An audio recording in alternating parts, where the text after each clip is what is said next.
So hello and good morning. Namaskara. Ellarigu suswagata. I'm MC Pooja. It's my absolute pleasure and honor to be joining with you in this journey of sustainability. We are about to have 2 full days where we shall be celebrating ideas, partnerships, actions that are shaping the future of sustainability, fairer trade, and impactful businesses. So, ladies and gentlemen, I'm here on behalf of Fairtrade India and the Fairtrade Network of Asia and Pacific producers. I extend the gratitude and a very warm welcome to the second National Fairtrade in India Conference and Recognition Event 2025. Can I please hear it for the second National Fairtrade, please? I would have expected that a little better, nonetheless. Let's continue. Okay, so it's time to kickstart the opening plenary. To start the session, I would obviously invite our distinguished panel of leaders and the change makers. It's my honor. I would like to take a moment to, of course, introduce them. Before that, can I please call upon our first distinguished speaker today, Minister Counsellor Franck Viault. May I please request you? I would request you to kindly come up on the dais.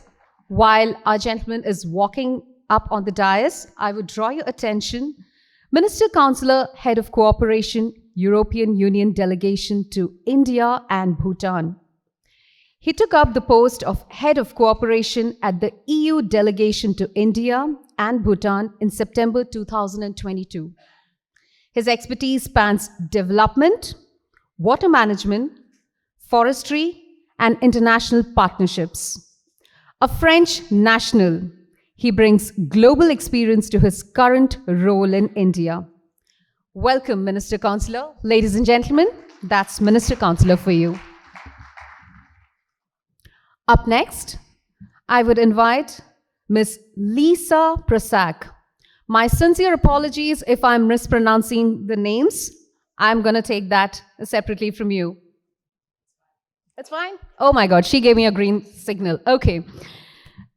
Ms. Lisa joined the Fairtrade International as CEO in April 2025.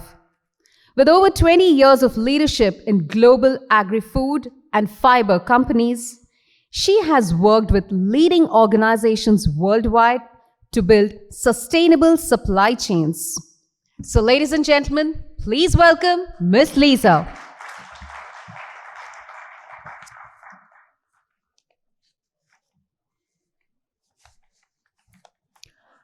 My next speaker would be Mr. Blaise Desbordes.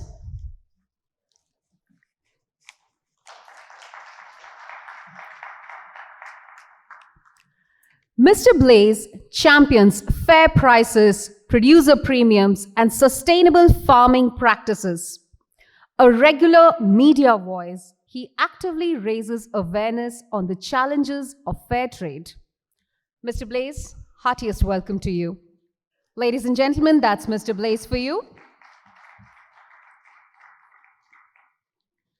Up next, may I call upon Ms. Claudia Brueck. Ms. Claudia Brueck, the Executive Board Member for the Fairtrade Germany, all the way walking up to the dais. Ms. Claudia joined the organization in 1999 after a career in journalism and international work. Since becoming the Executive Board Member in 2016, she has driven impactful campaigns and global collaborations.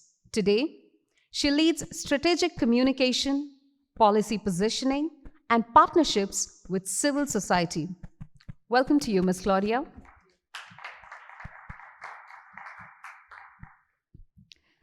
My next invited member would be Ms.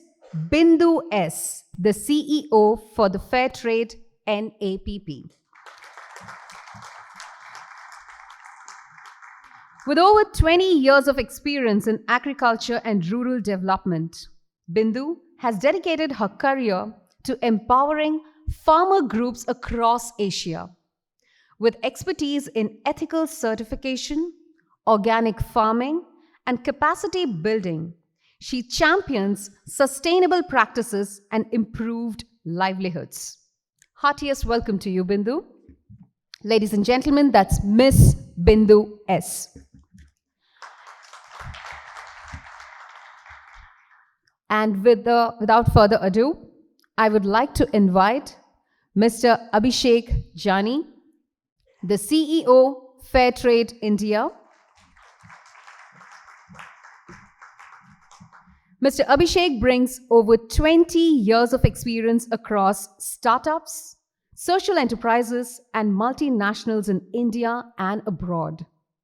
As the CEO of the Fairtrade India project, Abhishek leads a team responsible for building a sustainable and ethical platform for consumers, institutions, businesses, and farmer organizations in India. So, ladies and gentlemen, Mr. Abhishek for you and this fantastic panel of our speakers. As Indians, we believe in starting any occasion by gracing ourselves with the blessings of Almighty. So now, we are about to begin the special conference in a very traditional and an auspicious way. So if I may request all our dignitaries on the dais, and along with that, if I may kindly invite Mr. Lokesh Mayasandra, the Regional Manager for Flossert, and Mr. Pravakar Meher. Mr. Lokesh Mayasandra and Mr. Pravakar Meher, the Chairman for Fairtrade Network of Asia and Pacific Producers, I would request you to kindly join us for the lighting of the lamp.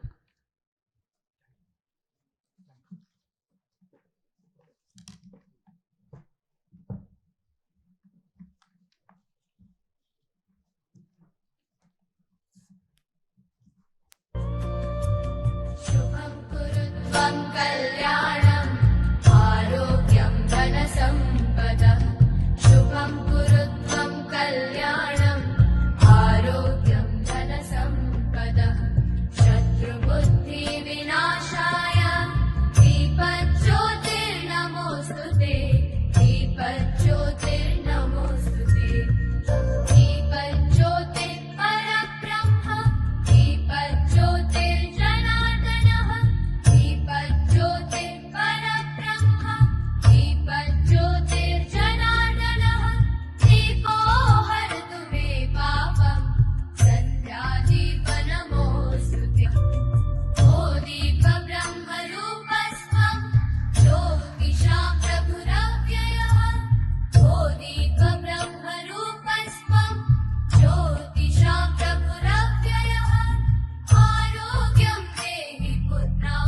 a note of every person who lit the lamp. Please come for the photograph.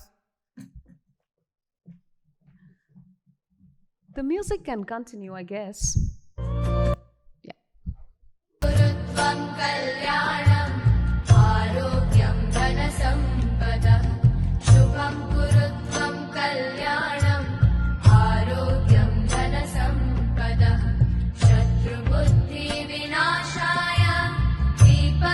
Thank you, Mr. Lokesh. Thank you, Mr. Pravakar. I request all our speakers to kindly take your seat.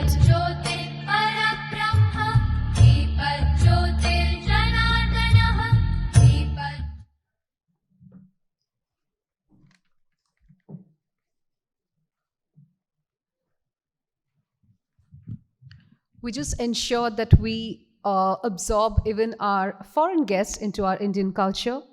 We requested them, we know as a practice, we do take off our shoes or the footwear at the lighting of the lamp. We consider this as a prayer, as holy, and as an Indian practice, we just do this. Thank you so much for being a part of us and honoring the culture.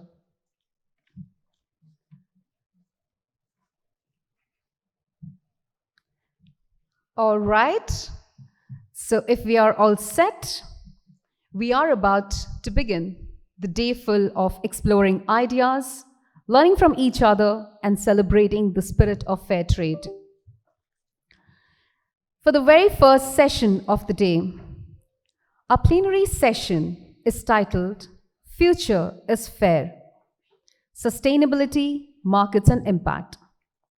The session will spotlight how fair trade, sustainability, and an ecosystem approach can together drive meaningful impact for producers, businesses, and communities. No surprises, I would like to invite Ms. Bindu for addressing the plenary, please. Ladies and gentlemen, please brace yourself for Ms. Bindu.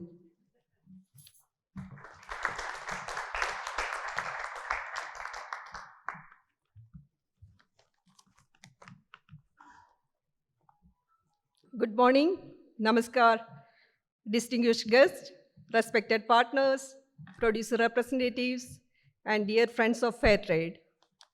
On behalf of the organizing team, I am truly delighted to welcome you to the second National Fair Trade in India Conference and Recognition event. It is inspiring to see this room filled with such a remarkable diversity of voices. Our producers, who form the backbone of fair trade, businesses, championing responsible trade, partners and government representatives shaping the future and sustainability, academics sharing knowledge, and our colleagues from the global fair trade family. Together, you are the ecosystem that makes this movement both possible and powerful. Over the next 2 days, our focus will be on sustainability, markets, and impact, 3 dimensions that define fair trade's role in shaping a just and resilient future for farmers and workers. This year, with a special emphasis on cotton and textiles, we are bringing voices from across the value chain, farmers, factories, retailers, and youth into one conversation about sustainability. This conference is not only about dialogue, but also about action. We hope to take away insights and partnerships that will strengthen fair trade's work in India and build pathways that empower producers, expand sustainable markets, and create lasting impact for farming communities. We are also honored to celebrate and recognize those producers, businesses, and partners who have lived the fair trade vision and values through their remarkable contributions. With that, I warmly welcome you all and look forward to rich exchanges and collaborations in the days ahead. The future is fair, and together we can make it stronger. I also welcome the eminent panelists on the dais for the plenary session, Future is Fair, Sustainability, Markets, and Impact. So as MC introduced me, I am representing the producer network of fair trade system. So let me begin with a simple but important question. As a producer network, what does Fairtrade NAPP really do? And why is India so important for us? Fairtrade NAPP, the Fairtrade Network of Asia and Pacific Producers, is the regional body of the global fair trade movement. We are one of the 3 producer networks worldwide And unlike many systems where farmers are only participants, in Fairtrade, they are decision makers. Producers hold 50% of the decision-making power in our global governance. That makes Fairtrade very unique. This, this system, where the farmer's voice is not only heard, but it is equal in shaping policies, priorities, and the future.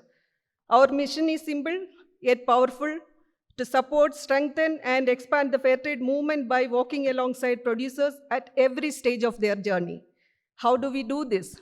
Through a wide range of tailored services. So we have certification advisory support, we have monitoring and evaluation systems, thematic programs on gender equality, youth leadership, climate action, and human rights, fundraising and partnerships that bring vital resources to farmer organizations, advocacy support ensuring smallholder farmers are protected in trade and policy discussions, marketing and communication support, and also commercial services that open up new markets in the global south. And crucially, complaint support to help smallholders navigate new trade regulations like the UDR and HREDD, which otherwise would be overwhelming for the farmers. Now, why India is very important? Because India is the beating heart of Fairtrade NAPP. With 36% of all our members, India is our single largest producer base. 98 producer organizations, and more than 100,000 farmers and workers.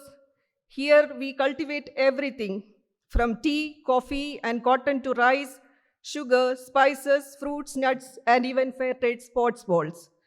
India is not just diverse in crops, it is diverse in resilience, innovation, and leadership.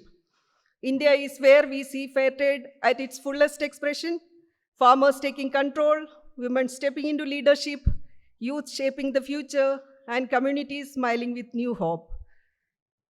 One of the biggest sources of those smiles is the Fairtrade premium, the extra value that goes back directly to the producers, who themselves decide how to reinvest it.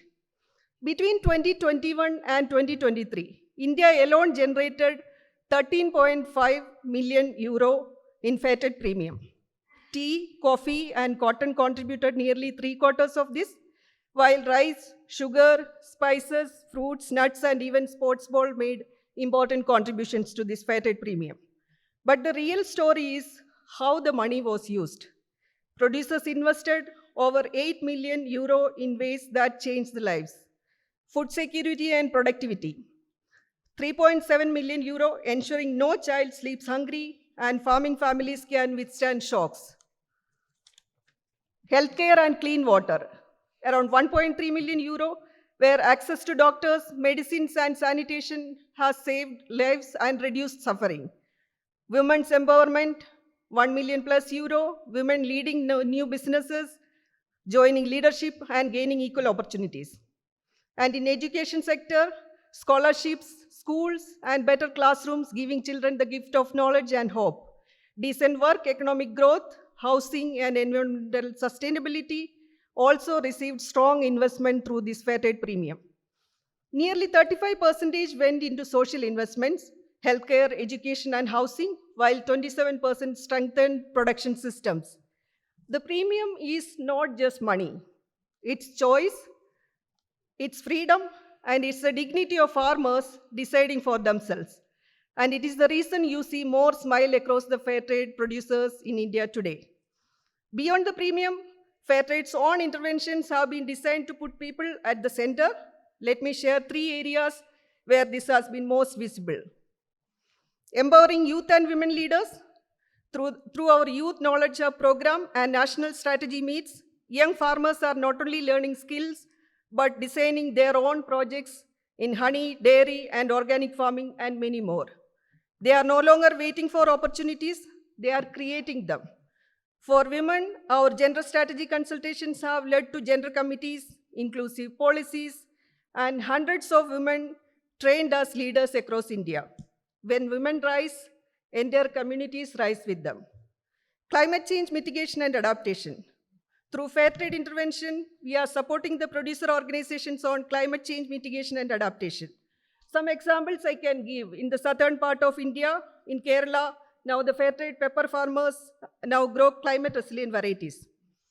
In Tamil Nadu, the tea estate, Fairtrade tea estate is fully digitalized with drones, AI, and weather stations guiding sustainable farming. Solar power irrigation, biochar technology, precision farming for rice, and weather station for grapes. All these are reducing costs, protecting the environment, and giving farmers the tools to fight climate change. Our agroforestry projects are transforming barren lands into green productive systems, restoring nature while feeding families. Livelihood diversification and economic resilience. Fairtrade coffee farmers are improving yields and bean quality through multiple projects and smart technologies. We are doing this in partnership with the Central Coffee Research Institute in Karnataka, in India. And our Fairtrade cashew farmers are testing new resilient varieties. Fairtrade cotton farmers have access to shared machinery through custom hiring centers.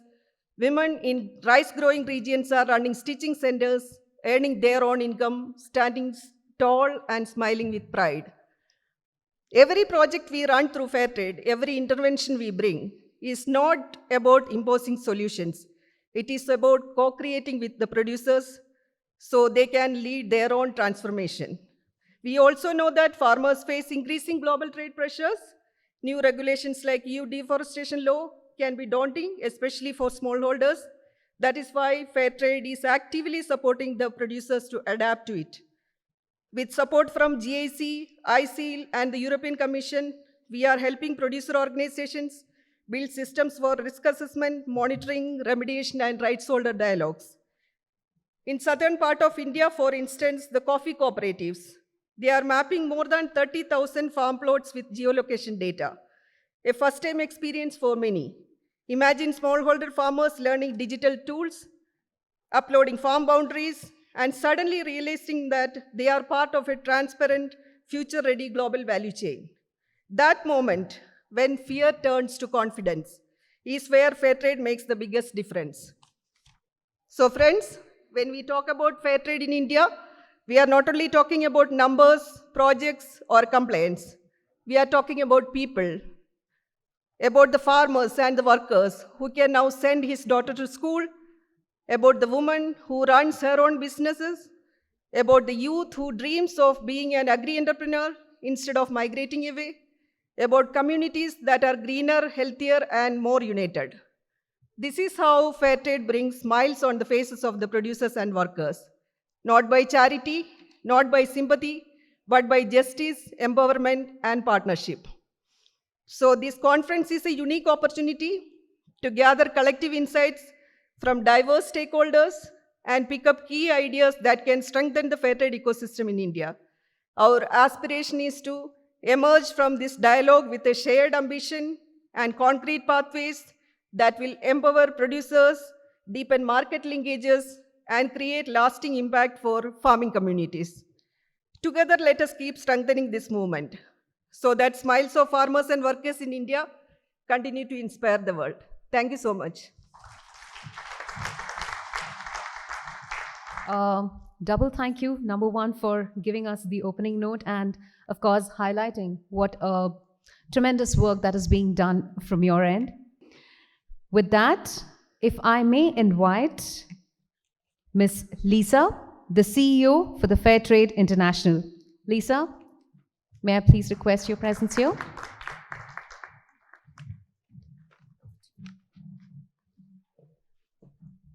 Good morning. And thank you, Bindu and Abhishek, for inviting me. And thank you all for being here today.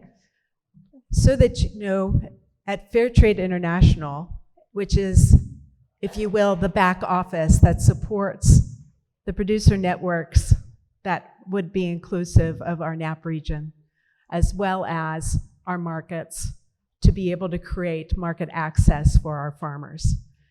And as I talk to producers, the number one question I'm asked is, how can we get more access to fair markets?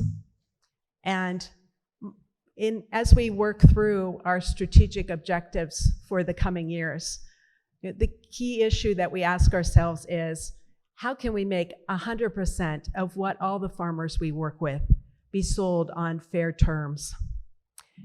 how can we help our farmers to be more climate resilient so that they have the tools to improve their quality as well as their production, so that it's a right livelihood that our children want to take on as careers and be successful, as opposed to simply going the way of digital, which has historically been my background.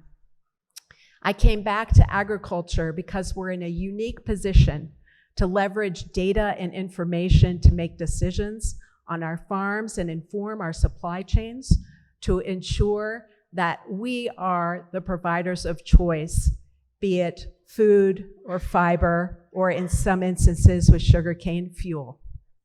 So the issue about where we're trying to go as Fairtrade International and Fairtrade as a system is really built upon and in support of our producers and their partners for trade to be able to deliver to the buyers the right products in the right quantity, at the right quality level, most importantly at the right price.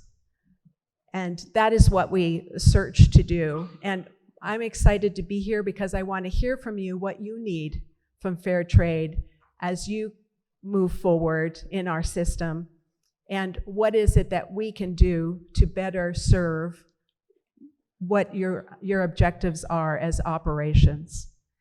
So I encourage you, please do find me. Please do tell me about your situation, about your operations, what Fairtrade does well for you, and what you hope that we do next. Because only together, by informing each other, can we be successful. So I did not want to repeat any of the excellent content that Bindu provided. So I just wanted to articulate my thanks for your presence, for your engagement, and for the opportunity to be here in the NAPP region. Thank you. All right, so where do farmers get the access to the fair trade?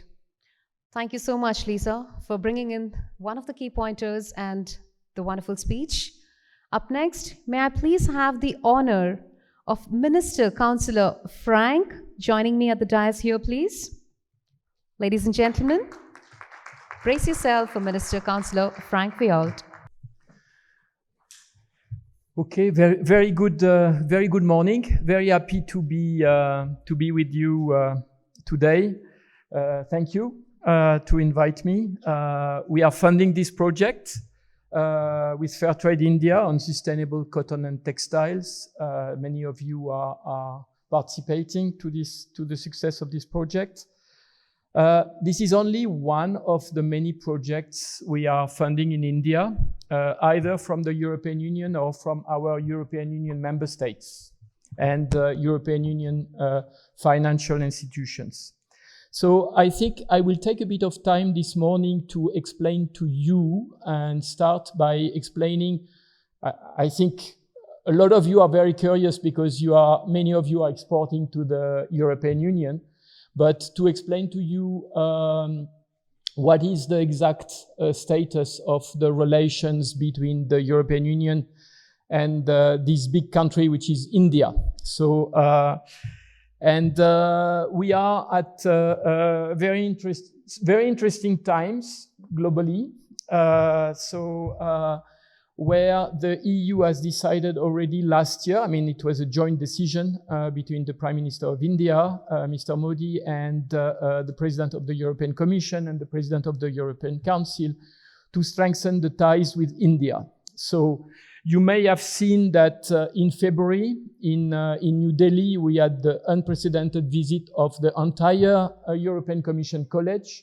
It's quite unique because the only foreign country where this group was Ukraine before, so they have never been outside of Europe. So it was a big sign, and especially it was coming at a moment where you have uncertainties in the world. You have politically on peace and security, and also on global trade. We have seen that right after February. What is happening globally. So big sign that we want to strengthen the partnership from our leaders on both sides. Just to tell you that this week in Delhi, we have 2 important visits. I simplify because it's easier, but just for you to imagine, there is not a single week where there is not a high-level exchange between India and the European Union. And I spare you about the high-level visit from the EU member states. So it's really a super busy context. So this week, we have the 13th round of negotiation of the free trade agreement between EU and India taking place in Delhi. And at the end of the week, we will have our 2 commissioners, the EU Commissioner for Trade and the EU Commissioner for Agriculture, also joining in Delhi. And there are very frequent visits from Indian ministers to Brussels. So this week, we also have the visit of the 27 EU ambassadors of the Political and Security Committee of the European Union. Those guys are normally in Brussels, and they are visiting India this week. So, and you have seen in the press about the phone calls between the leaders, which are extremely often. On the free trade agreement, the FTA negotiations are accelerating. I think also what is happening globally is pushing for this acceleration. And I think it's good for all of us. Those negotiations are not easy. There are sticky points. I will not develop too much. So just on FTA, I would like to mention, because I was asking my trade colleagues, I'm the cooperation guy, I'm not the trade person. Regarding fair trade products, of course, there is a promotion of them. We have this kind of project that are supporting small producers and the industries that want to play the game of sustainability and fairness. And then we will have a trade and sustainable development chapter, which will become very important once the FTA is signed. But there are no specific rules, neither with regard to the trade regime, nor with regard to sanitary and phytosanitary issues for fair trade products. I mean, there is no differentiation. Huh? So just to keep that in mind. But you will see normally you will be well placed if you are pursuing sustainability. The agreement contains an SME chapter, which helps SMEs in terms of access to information and transparency. Products for which, to our knowledge, India has received SPS authorization from the EU. Of course, there are issues between the EU and India on minimum residue levels. We understand it's especially in plant products, it's an issue.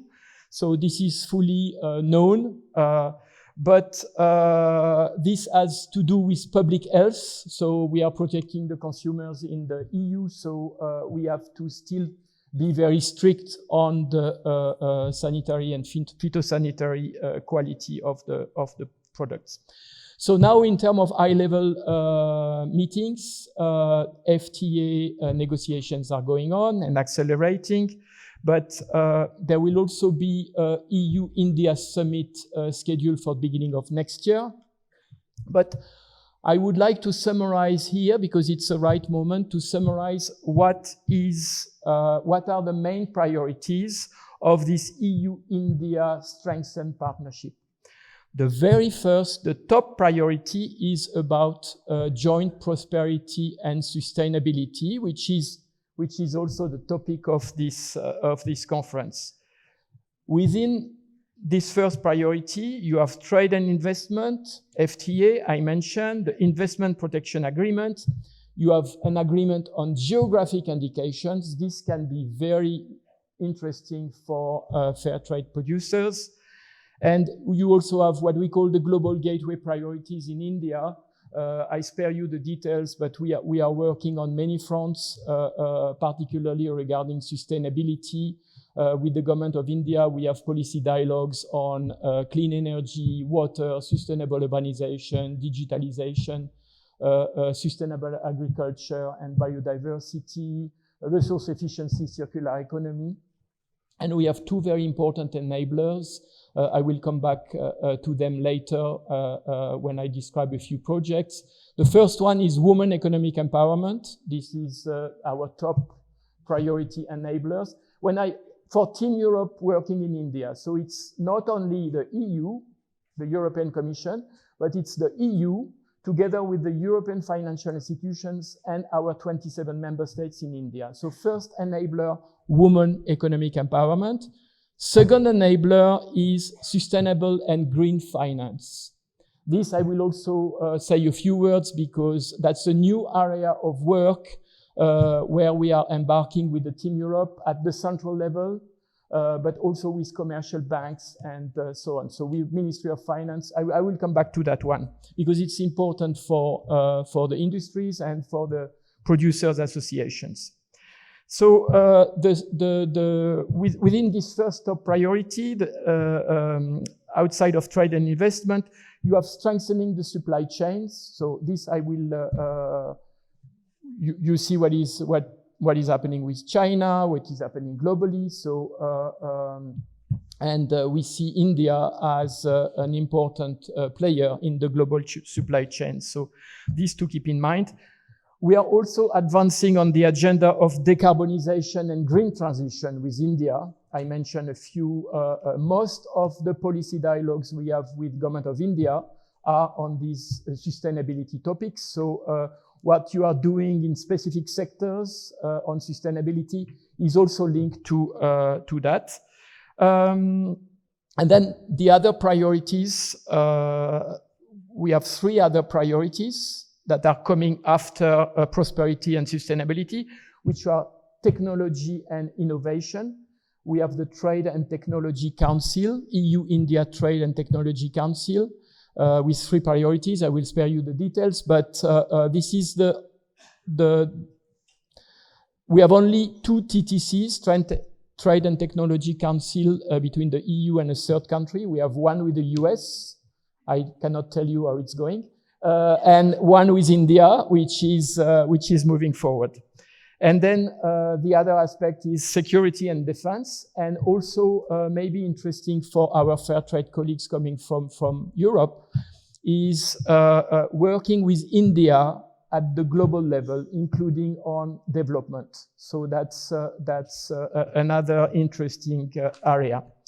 So the EU priorities with regard to sustainability, what we are trying to do is to, through projects and through different initiatives, is to facilitate the implementation of the various EU sustainability regulations or legislations which are coming from the EU Green Deal. You have certainly heard about the EU Green Deal, which was launched 5-6 years ago. Now with the new Commission, new European Commission, there is a simplification process. So some of the regulations have been slightly postponed or reformulated, also to take into account the burden, particularly for SMEs. So there is a session after this plenary session. There is a session on EU regulation, so I will not go too much into the details, but we are talking about the EU deforestation regulation. We are talking about the Corporate Sustainability Due Diligence Directive, which is a CS3D that many of you also in the industry know. We have the waste shipment regulation, which is already in place.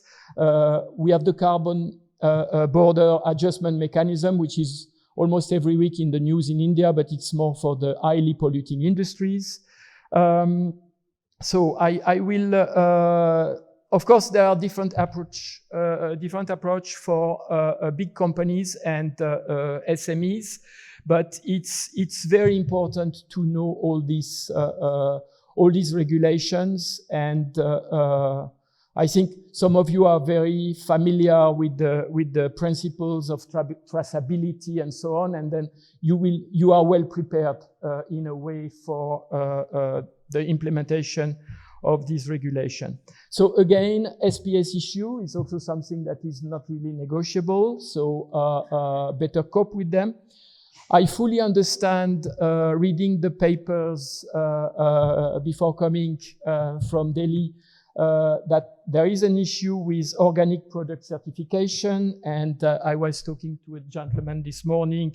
The cost of testing the products like spices is an issue, but we need to have a reliable certification system, because sometimes what is organic may not be really organic, or may not respect the SPS regulation. So probably there is more work to do to make the testing more affordable for the producers.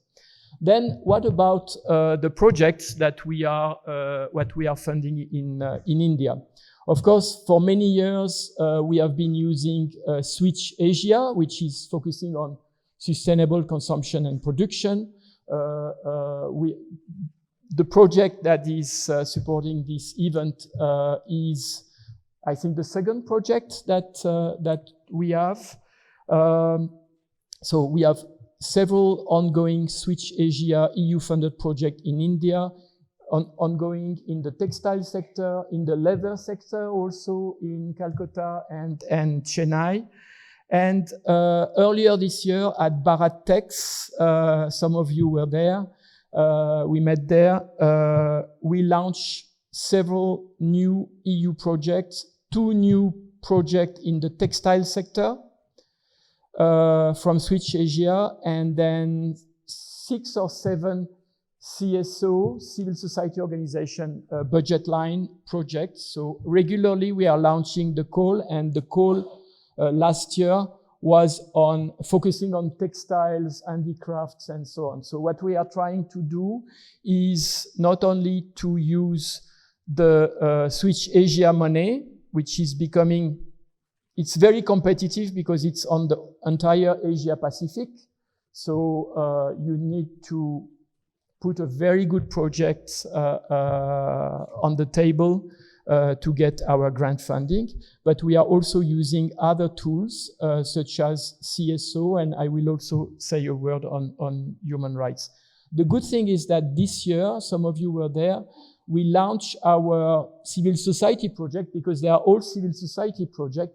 We launched those projects with the Ministry of Textiles of India, so which is always good, because sometimes everything that the CSOs are doing are a bit ignored by the government, more acknowledged in the states. At the central government level, it's not obvious, but I would say Ministry of Textile is a good partner. So with Team Europe, we have different projects. We have very interesting project implemented by GIZ, co-funded by Germany, on resource efficiency, circular economy, focusing on plastics, textiles, and e-waste. And this project is working very closely with Ministry of Environment, Forest and Climate Change, and Ministry of Textiles. They work on sustainability, social compliance, so it's quite interesting. Talking about women economic empowerment, we have a very ambitious program with UN Women India. It's called Women Empower India. So it's on women economic empowerment. It's also working with the textile industries. It's also working with the European brands. It's also working on women's safety in textile factories or garment factories. So just to mention also, important to keep in mind, we have now since last year the Federation, the European Chamber of Commerce, so the Federation of European Businesses in India. It was launched last year. It's based in Delhi, but working extremely closely to big, very important states economically. I'm talking about Maharashtra, Karnataka, Tamil Nadu, Gujarat. So don't neglect the Federation of European Businesses in India. It has now 200 and something members. You also have the bilateral chambers, the French, the German, the Nordic, and so on. But now you have one Federation of European Businesses in India, which is also doing advocacy work with the government of India. So all this is a bit logic with the free trade agreement negotiations, and when the European private sector, we have recently done a mapping of the European private sector in India. European private sector, it's about 3.5 million direct jobs in India, so it's quite significant.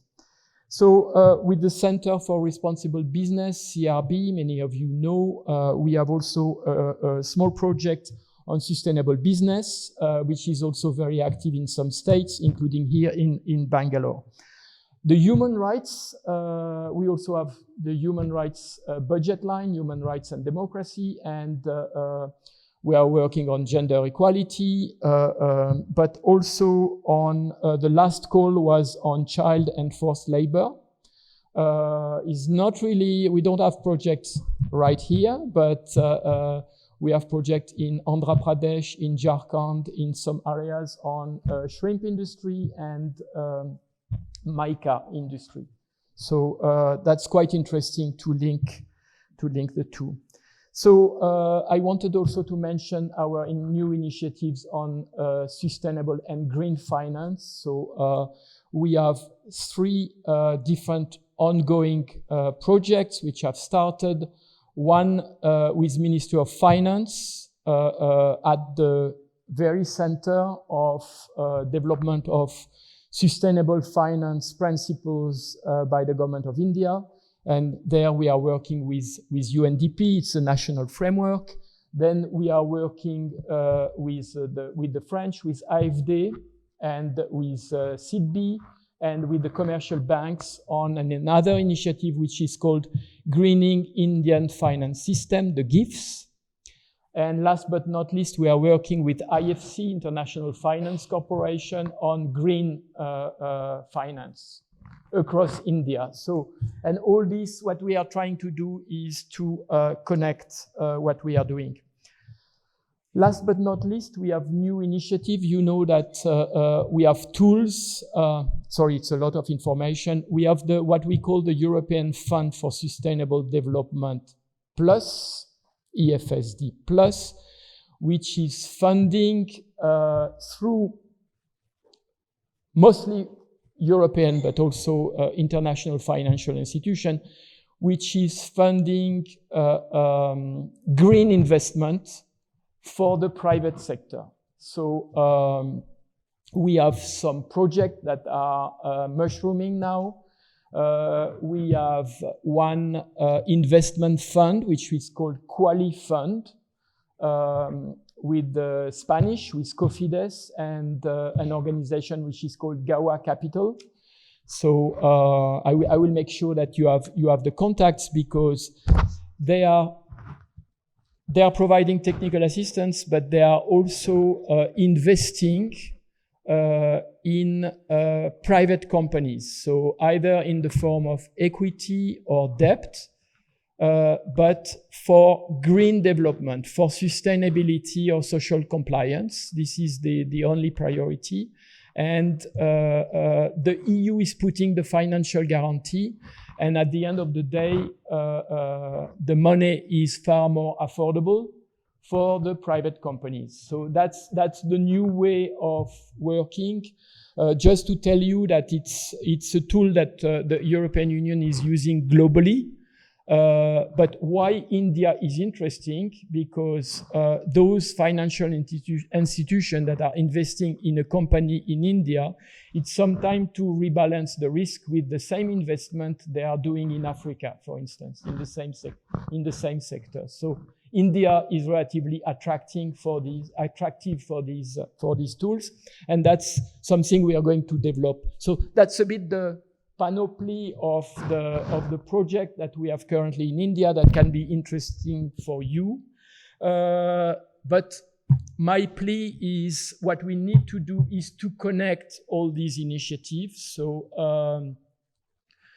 we need all these projects and initiatives need to know each other in order for those who have good ideas, private sector or cooperatives or whatever, to be able to access the finance, to be able to access the technical assistance, to be able to better access the market.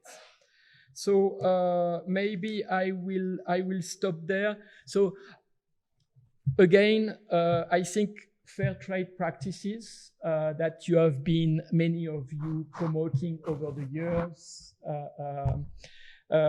in fact, make you the front runners for, you are well placed to access the EU market, particularly when all the EU green regulations will be in place. So, of course, it's all this traceability work and compliance is a bit, it's heavy work, it's additional work, but if you do it, you can access a market that is reliable and that will be there to last. So that's my main message today. So big honeymoon between EU and India, working hard on the FTA and other global challenges. We hope FTA will move in the right direction. Strong focus on sustainability, so that's exactly what you have been doing, and social compliance as well. So the EU continues to be a reliable partner for India, both in terms of market, but also in terms of funding projects and initiatives that will make the things happen faster. Thank you so much.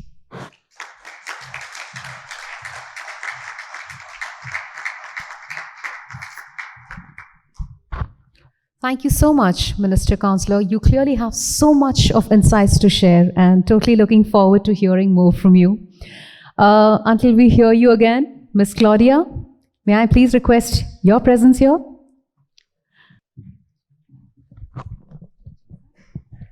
I hope that's good. You can hear me? So, thank you so much. So, dear ladies and gentlemen, dear partners, dear Fairtrade supporters, it's a great honor for me to be here with you today and get the chance to talk to you. I would like to begin by expressing my heartfelt thanks to the organizers like Fairtrade NAPP and Fairtrade India for the kind invitation and for bringing together such a diverse and committed group of stakeholders. Your dedication to sustainable and fair practices in different sectors is truly inspiring, and it is a privilege to contribute to this dialogue. Fairtrade is more than just a label. It's a global movement, driven by people committed to fairness in world trade. Consumers, business, and producers' organizations around the globe are part of this network. Together, we all pursue one goal, an economy that serves people, not the other way around. Today, Fairtrade connects many relevant actors. 25 national Fairtrade organizations and 3 big producer networks as Asia, Latin America, and Africa. 2 million smallholders family in over 70 countries. 2,500 companies in 145 countries. And over 37,000 products worldwide that carry the Fairtrade label. These numbers represent something greater: trust, partnership, and impact. Fairtrade operates in places where economic powers meet responsibility. Our structure enables not only fair prices and additional Fairtrade premium payment. It creates opportunity. It strengthens education, infrastructure, climate resilience, and community. This mix of economic as well as responsibility considerations is what Fairtrade is tangible and measurable contribution to the Sustainable Development Goals. This is especially true for SDG 1, no poverty, SDG 8, decent work and economic growth, SDG 12, responsible consumption and production, and SDG 17, partnerships for the goals. We are convinced the SDGs are not supposed to be abstract targets. At Fairtrade, we want them to be a reality, and we are working for that reality every day. Through fostering safe working conditions, transparent supply chains, and partnerships based on equality across borders. At the same time, Fairtrade supports emerging priorities: resilience, transparency, traceability, labor standards. We offer a reliable framework, verified, traceable, and effective. For companies that take responsibility, for consumers who make conscious choices, for producers who shape the future. Why is this so crucial right now? Because environmental, social, and governance reporting is becoming mandatory. Because consumption is changing. Because responsibility is not a trend, it's a necessity. Fairtrade is ready with clear standards, local impact, and a shared vision. Our current focus areas show how this vision becomes reality. Climate change. We support the adaptation of farming methods, promote climate resilient crops, and enable access to sustainable technologies. This strengthens supply chains, even under extreme conditions. Living incomes, fair prices, and premiums create stability and development. This strengthens relationships, reduces migration, and improves quality. Traceability. Transparent supply chains build trust among consumers, brands, and regulatory authorities. Fairtrade is not only a contribution to justice, it's also innovation. New product ranges, higher quality, responsible sourcing. It all begins with fair conditions in countries here in the global south. And by the way, fair and stable supply chains also secure production foundations in the countries in the global north. Its particularly impressive example for this effect is the project From Field to the Fan Shop. This is a project we launched in 2022 together with the German textile licensee Brands Fashion and the German Federal Ministry of Economic Cooperation. It combines fair wages, transparent supply chains, and direct consumer experience, from cotton fields in Gujarat to football fan shops in Germany. 450 cotton farmers were supported in converting to organic farming. They received non-GMO seeds, training in soil health, biologic pest control. The cotton is processed into Rupur under fair conditions, resulting in shirts and hoodies not only, but also for German professional football league clubs. And the projects go further. Children in the cotton farmers gain access to sports program, learn teamwork, self-confidence, and to solve conflicts. Especially girls are benefiting. Here in India, we are seeing that Fairtrade can achieve for people, communities, and the environment. And all these joint efforts are recognized in Germany too. The project was awarded for the German Sustainability Award for Projects in 2024 and the Fairtrade German Awards. Kudos to our colleagues at Fairtrade India, Fairtrade NAPP, and obviously none would be possible without them. One point that is quite important for me and that is also reflected through the diverse audience here today. Fairtrade makes an impact because we are acting together. Of course, this evidence is not only here today, but also in the country I just come from, Germany. We see collaboration of various stakeholders in cities, schools, universities, and companies actively committed to fair trade. Our multi-stakeholder approach is our greatest strength. It brings together people who take responsibility. Fair trade towns are a powerful example. Over 900 cities in Germany have committed to fair trade, including some of Germany's biggest cities as Berlin, Cologne, Munich. In these cities, civil society, politicians, and business work hand in hand. They organize educational programs, ensure fair products in public procurement, and make fair trade visible at farmer markets, in schools, at city festivals.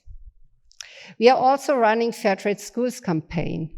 Fair trade schools show that responsibility can be learned at a young age already.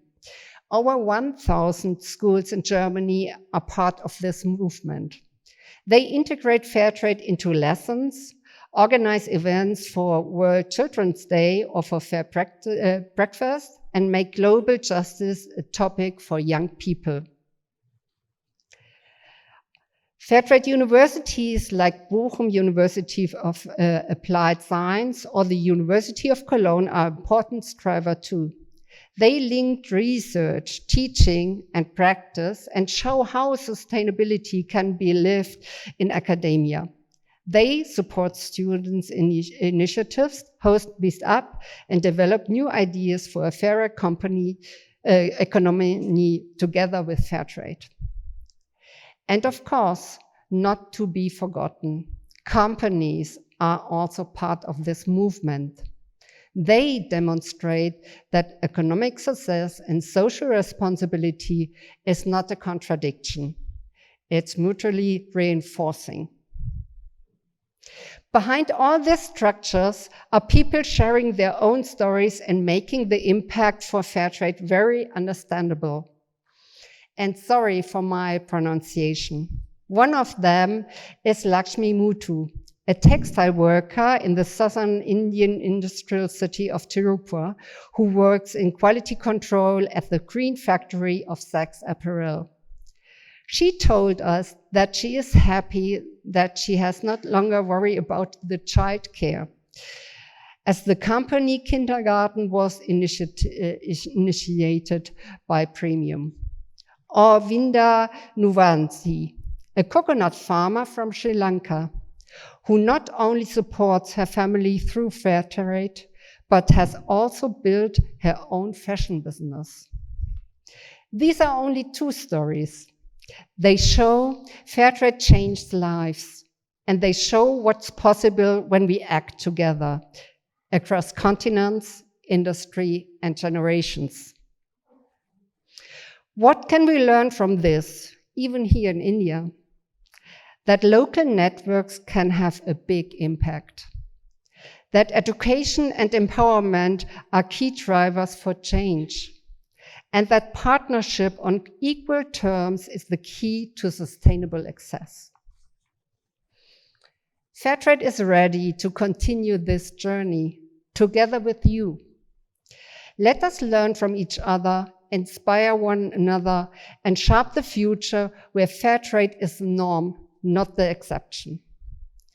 This conference shows we are many, we are connected, and we are ready to take responsibility for a fairer, more sustainable, and more human economy. Thank you very much.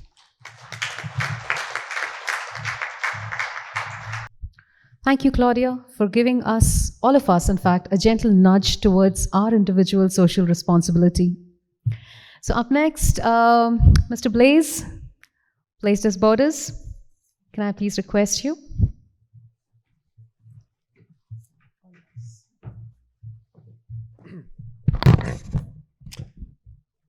Good morning. Hello, everyone. I'm very honored to be invited here, and I want to thank you from heart, the people who organized that fantastic conference.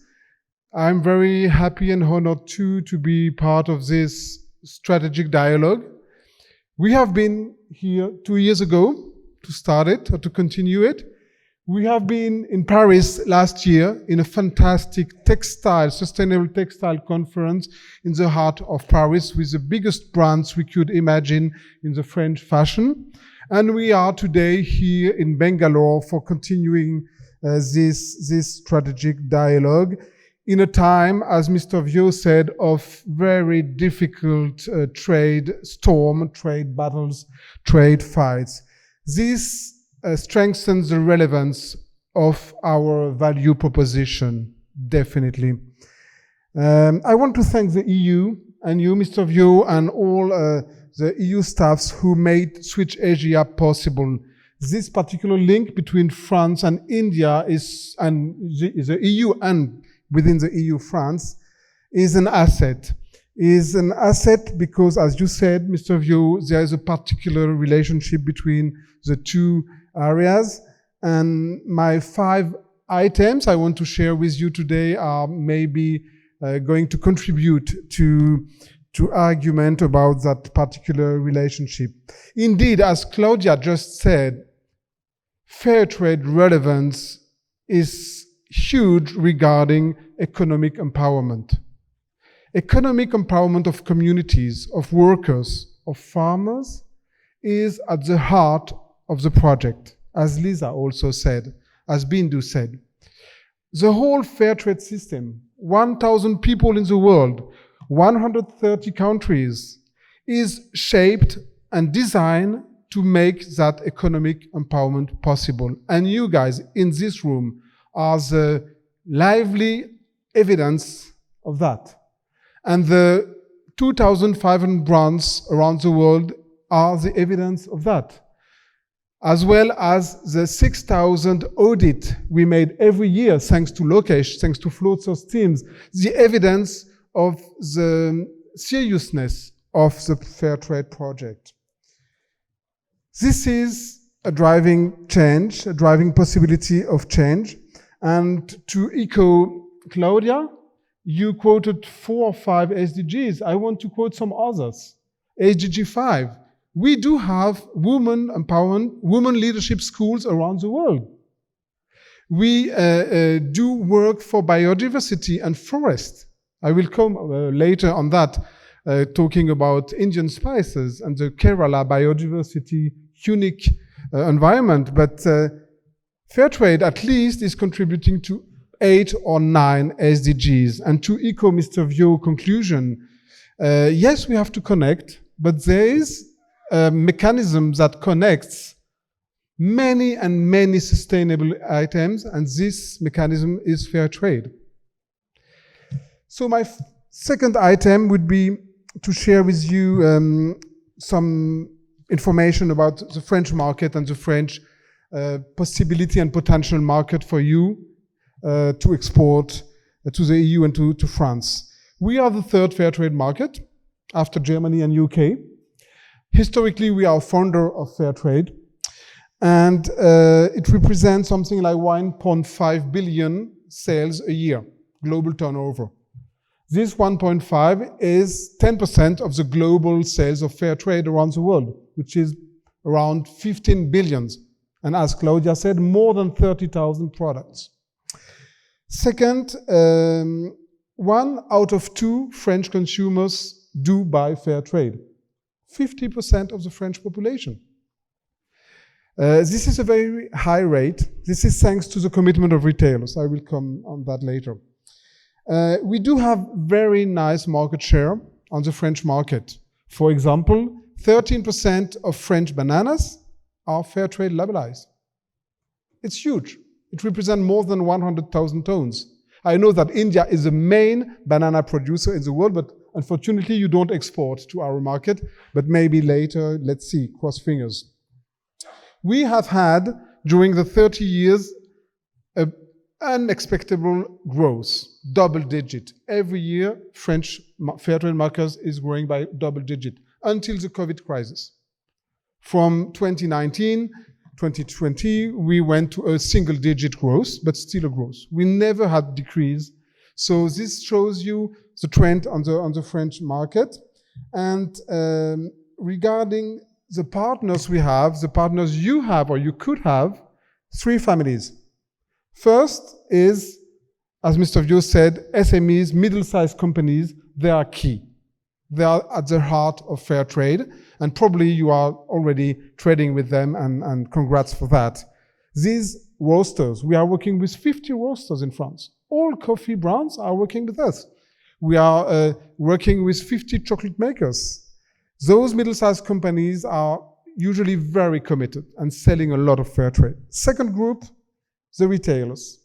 In France, we have a very high rate of retailers on the market. They are really holding like 80% of global food sales. So we cannot avoid working with them. And the good news is that Fairtrade France, my organization, is working with all of them.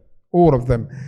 They are likely to work with us on their private label brands and products, because national brands are in their shelves, but they prefer to labelize their own private product, and this is also a very useful contribution to growth.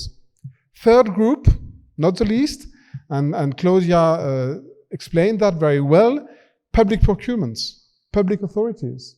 16% of the EU global economy is based on public procurements. So this is a huge driver, and the good news is, as Claudia had explained, that they are present and they say, yes, we want to buy Indian products, Indian fair trade products, and globally fair trade products. Just to quote one example, City of Paris. City of Paris committed to buy 100% of its chocolate and 100% of its bananas with fair trade label on it.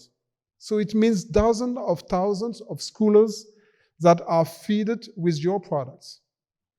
And I just quote Paris, but we have Bordeaux, we have Lyon, we have Marseille, we have developed some awards to recognize their commitment. And last but not least, recognition of fair trade among the consumers is high, 55%. This is huge for a brand. This is 30 years of work. And trust, moreover, trust into that fair trade logo is beyond 85%. So they know we are good guys. They know we are serious guys. And they know we are doing a long-term, structural, and very sustainability-oriented work. My third item is more about Indian products in France, your products. So, sorry if I don't mention all of them. Number one, cotton. We have deep commitments with fantastic brands like L'Oréal. L'Oréal is buying a lot of Indian cotton, sorry. Second example, Auchan. Auchan is representing 10% of the French market. It's a huge retailer.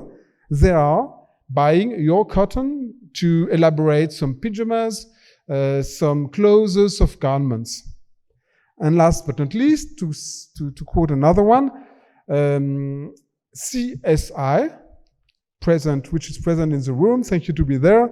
It's manufacturing some bags for the French retailers with your cotton. And this is a huge market. French consumers love cotton bags when going to retail. Second supply chain, spices. This is built and strengthened through the middle-sized company commitment I was talking about. We can do better. I will say it later on spices. This is a huge potential. Third, tea.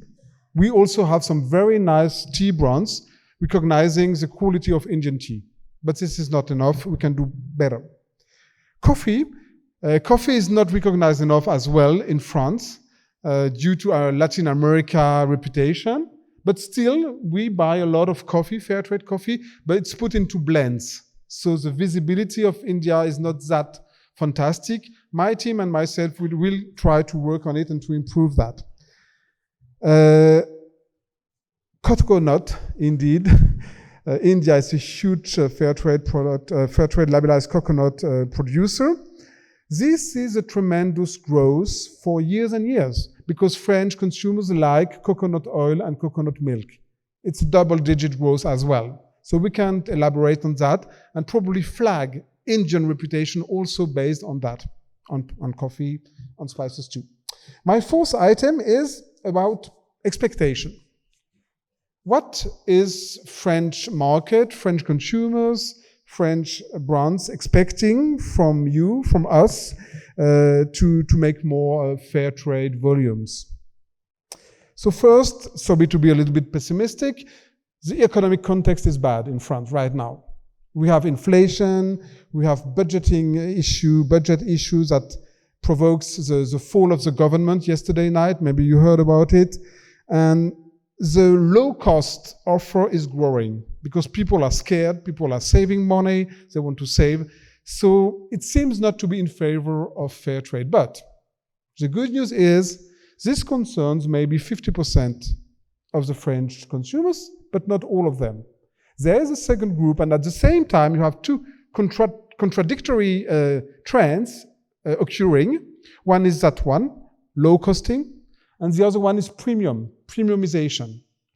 And this trend is strong. Consumers more and more are looking for sustainable products. Indeed, within the sustainable products, you have second-hand, so it's not good for yourselves. But you also have fair trade, you have organic, and you have low CO2 footprint products. And this trend is probably concerning more than a third of the French consumers, so 20 million consumers potentially. Decarbonation is part of it, as I said, and thanks to Switch Asia, we do have very interesting pilot ongoing with CSI, particularly for cotton bags, but with others as well.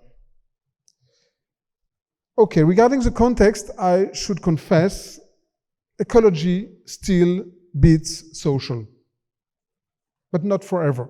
I mean, ecology, environmental requirement is a little bit stronger right now in the French consumers' demand because of climate change, because of biodiversity failure. But still, just after that, we are coming in the list as a very, very key criteria for sustainable development, and we will change that. We will go and we will join that biodiversity and climate change on the podium, on the top 3 criteria. I swear I commit to that with my team. We are 40 people in France with other NGOs also working to that direction because social cannot be beaten by ecology, because social criteria, fair prices, are the precondition of being able to protect environment. And this is the key mantra for the link between environment and fair trade. And we are really trying to convince companies that by building with you some fair trade supply chain, they are using the best tool to promote environment, because bringing economic security enable them to protect environment. So regarding fair trade, best selling point on the French market, Claudia mentioned, so I won't be long, but traceability. As Mr. Viault said, there are big regulations on the EU market that are asking for better traceability, UDR, etc., you know it. Second, we are providing transparency. I think no one is able to publish and to disclose as much as information as we do. No one. Modestly. And we provide awareness, we provide social criteria, as I said, and we are probably the most living wage and living income committed scheme in the world. And brands recognize that. They cannot achieve sometimes the level of ambition regarding living wage and living income, but they recognize that we are very, very serious on that. And my 5th item, and I will conclude, sorry to be too long, is just to share with you some priorities we do have on the French market, but maybe also on other EU markets. Priority number 1, working with India. I totally share the direction of travel that the EU is giving us. Yes, we do have to build a strategic partnership. We have so much to do together. Just to give you some example, you have just perfect products that would please to the French consumers. Cotton. You provide organic and fair trade cotton. This is exactly what consumers are asking regarding the fast fashion issue. In France, number one concern regarding sustainability is fast fashion. And fair trade can be and will be response number one to that.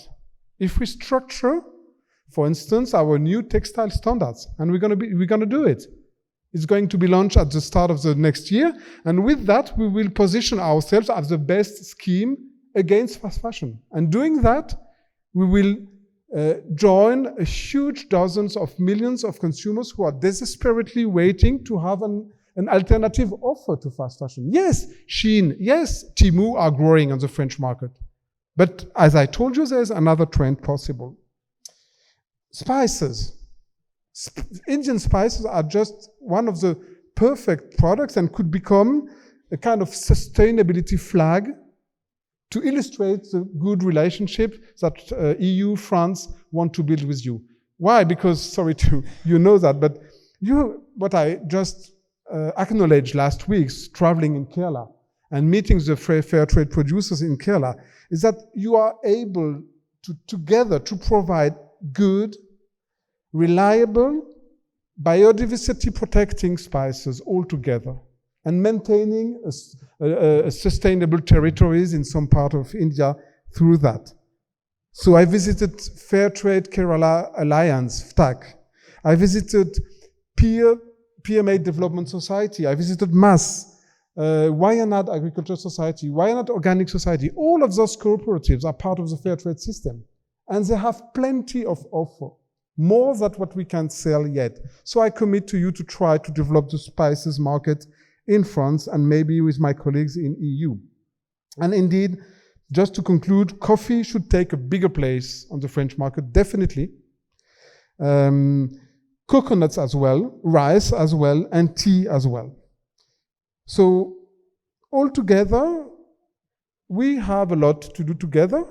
And I invite you to contact us, to contact my team, and maybe through new project, maybe with the EU and with other funders, French Development Agency, for instance, we could build a more fair trade and sustainable future and Indian-France relationship. I thank you very much. Thanks so much, Mr. Desbordes, for bringing our awareness to some of the very key facts and the figures. Pretty informative, it goes without saying. And please allow me to invite our final speaker from the panel here today, Mr. Abhishek Jani.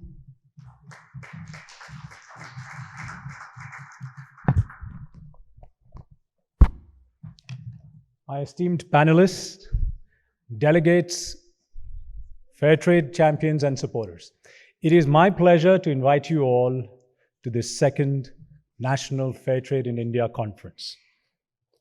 2 years ago, when we met in Delhi at the first national conference, we saw the incredible energy of the entire fair trade ecosystem coming together. At that conference, we had about 150 plus delegates who had attended the conference. And I'm very happy to report that the initial figures that I've got from the front desk, that this time around, we have already crossed more than 250 delegates who have registered for the conference. I feel that that's a testament of the energy of the fair trade movement in India.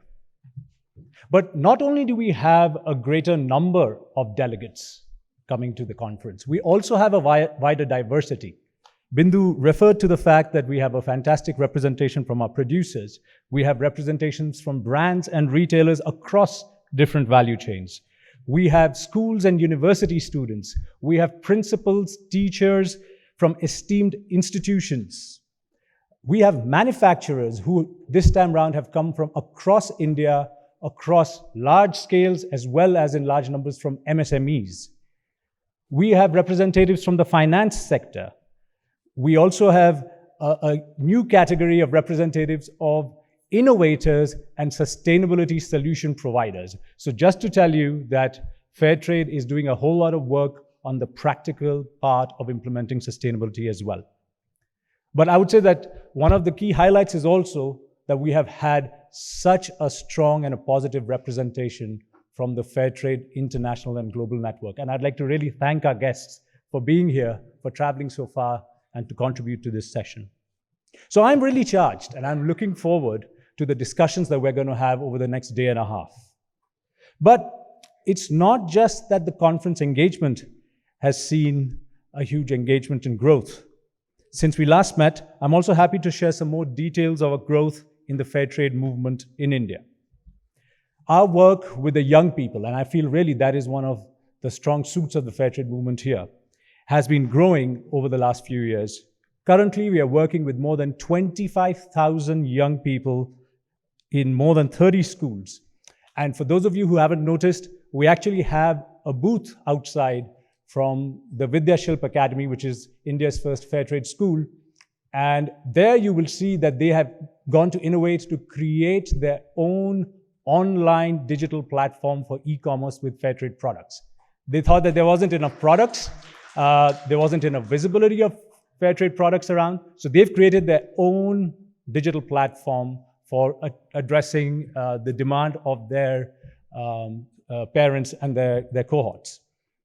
In addition to schools, I would also like to say that thousands of university students have also become a part of the Fairtrade campus since the last couple of years. If I come to the sales, I'm happy to share that the sales of Fairtrade fashion in India have more than doubled in the last 2 years. In the last 12 months, we have reached a rate where one Fairtrade garment is being sold in India every minute. So the scale and the volume of Fairtrade commitments in the fashion industry, a hard cookie to crack, is also growing. If I talk about the overall gross merchandise value, or the value of Fairtrade products being sold in India, that has grown by more than threefold in the last 2 years. The Fairtrade GMV in India has now increased from 23.92 crores, which was reported in the last conference that happened in 2022, to 77.22 crores in 2024. So that also is a testament of traction, of brands committing, but also consumers accepting and adopting Fairtrade products. So at this conference, I hope that you will get the opportunity to engage and participate in the growth story of Fairtrade in India. But all this would not be possible without the support from the European Union. And I would really like to thank Minister Counsellor for the tremendous support we have received, not only through the Switch Asia project, but also through the European Union Framework Partnership Program, through which we are seeing a lot of support and funding for promoting the Fairtrade work in India. In addition to this, I would like to just end by sharing 5 key themes of the conference, of how Fairtrade is responding to global challenges and opportunity. At the conference, you will hear from diverse stakeholders about what Fairtrade system is doing to respond to climate change. There are dedicated sessions on Fairtrade and climate action with producers. The next session after this here is going to be on Fairtrade and decarbonization in the textiles industry specifically. And there are other sessions looking at ESG and the business responsibility and sustainability reporting in India, where we are partnering with other organizations to make that happen. You will also hear from experts on how Fairtrade is supporting MSMEs and producers to manage and navigate the sustainability regulations and policies, whether it is to do with the human rights and environmental due diligence laws coming from, of course, the EU, but also other parts of the world, or the European Union deforestation regulation. Fairtrade has really stuck its neck out and been at the forefront of supporting the ecosystem on how to address with these regulations. There will also be discussions around the issue, which I think most of the panelists here have already spoken about. It's at the heart of the Fairtrade movement, which is eradication of poverty and income inequality. You will see how climate is affecting and accelerating this inequality, but also how the Fairtrade solutions are working to address some of these challenges. You'll hear about the much needed topic of just transition. Just transition, not just in the context of business, but also in the context of farmers. And if we are talking about a cleaner and a greener future for all, it must ensure that there is payments for those who have contributed the least to this pollution here. You will also hear on the income income diversification aspects through the entrepreneurship programs that we are running. On the opportunity side in the conference, you're going to hear about Fairtrade's engagement with youth. We have 3 dedicated sessions. One of them where actually the entire panel is going to be run by the young people themselves. And in addition to that, you'll hear about how Fairtrade is engaging with them in education institutions and also at the farm levels. And finally, you'll hear hopefully plenty about the power of partnerships with Fairtrade. Our partnerships with business, with industry associations, government agencies, financial institutions, and sustainability innovations. So with this exciting roster of discussion ahead, I really welcome you all again to join us in this exploration of sustainability, markets, and impact. Thank you very much.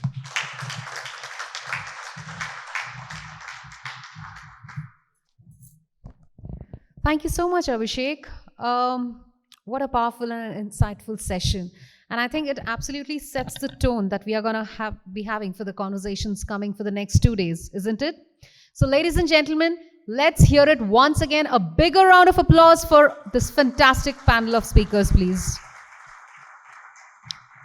And thank you so much, our distinguished speakers, for sharing such insightful thoughts.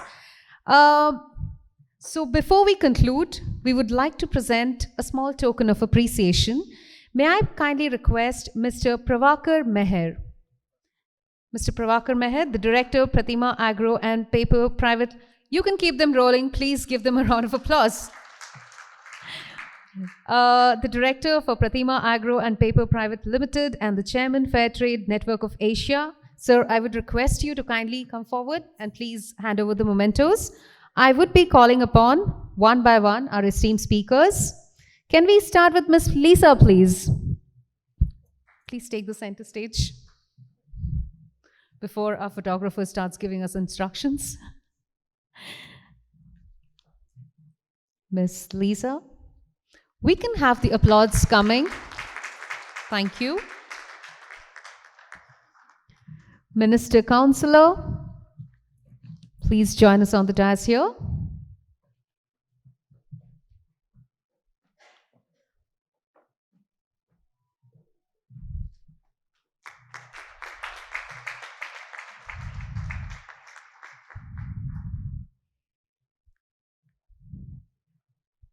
Up next, Ms. Claudia.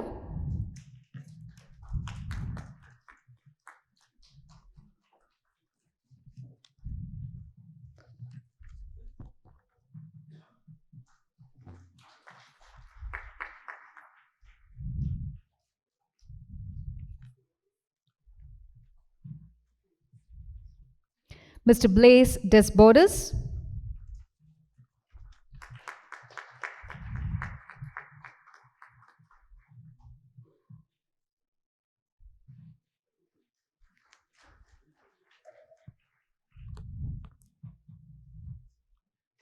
Our opening speaker, Ms. Bindu.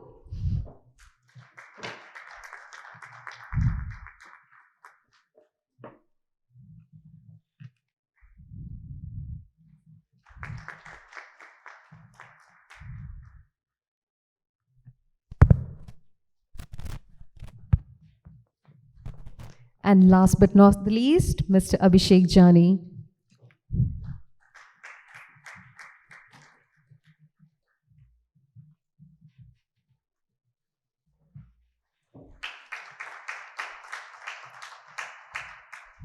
Can we have a group picture with all our speakers? Could you please come forward? Ladies and gentlemen, please note that the gifts have been given by the partner, Life by Follis.